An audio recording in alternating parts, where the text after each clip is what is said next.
Muy buenas tardes, mi nombre es Arturo Martínez y vamos a hablar sobre las raíces socialistas del nazismo. Pues para poder explicar esto podemos analizar los antecedentes ideológicos.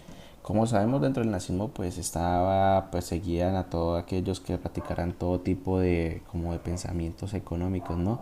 Pero las raíces socialistas se fundamentaron dentro del sistema comunista. ¿Por qué? Porque pues durante la anterior guerra, pues durante la generación de la última guerra, no había oposición alguna sobre las ideas socialistas de Marx. Entonces, a partir de ello, el apoyo que llevó estas ideas que eran de Marx se llevaron precisamente a las filas socialistas en Alemania. Entonces, pues los alemanes no se contraponían totalmente al socialismo, sino que se contraponía a que el socialismo había adoptado en su doctrina elementos liberales. Pero entonces cuando los alemanes vieron que ese era el único factor que no les permitía como adoptar ese sistema y que pudieron solucionarlo, hubo una colisión entre comunistas de izquierda y derecha, se unieron, hubo una gran fusión y acabaron con todo tipo de movimientos liberales que había en Alemania. Entonces podemos encontrar que había un intelectual representativo en ese periodo que era Werner Sombart. Él era un fanatista del comunismo, entonces hizo mucho por difundir el resentimiento anticapitalista de Alemania. Entonces así fue como la guerra se formó entre el socialismo y el liberalismo. Entonces había un alemán llamado Van der Broek. Él era un teórico nazi. Él decía que el verdadero enemigo del nazismo siempre fue el liberalismo.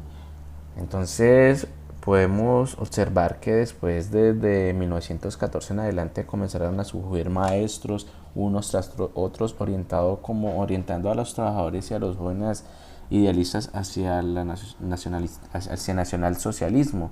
Entonces fue como cuando surgieron las filas socialistas que posteriormente se volvieron en una doctrina hitleriana. Entonces, la idea alemana del Estado es como lo formuló un autor llamado Fichte, que el Estado no lo fundan individuos, ni se forma de individuos. La finalidad del Estado es servir cualquier interés menos el interés individual. Entonces, estas ideas adelantaron como al modelo que Hitler adoptó años después, porque desde su punto de vista el socialismo era una organización de derecho absoluto de autodeterminación sobre los pueblos. Entonces, para ellos el gran secreto de Alemania era que ellos se contraponían, que se sentían superiores en la raza humana, ya que habían descubierto el significado de la organización, pues a través del socialismo.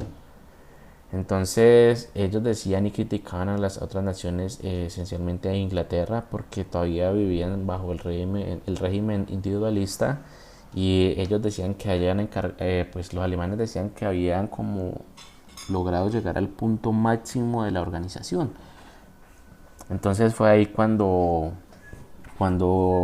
el Hitler, pues una vez que adopta todas estas ideas, eh, tiende como a querer tener estos ideales en todo el mundo, y es cuando surge la Segunda Guerra Mundial, en donde persiguen a los liberales, a los que no sean alemanes, genera la guerra, en fin, es un caos total durante la Segunda Guerra Mundial.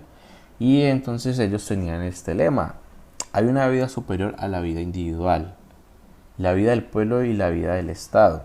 Y el cometido del individuo consiste en sacrificarse por la vida superior, que sería el Estado.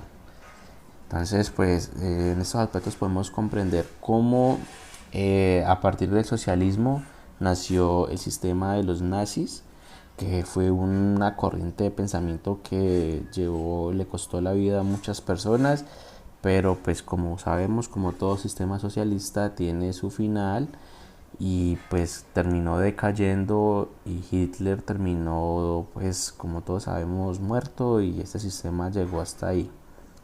Entonces pues es muy importante pues conocer todos los factores de la historia, y muchas gracias y hasta la próxima.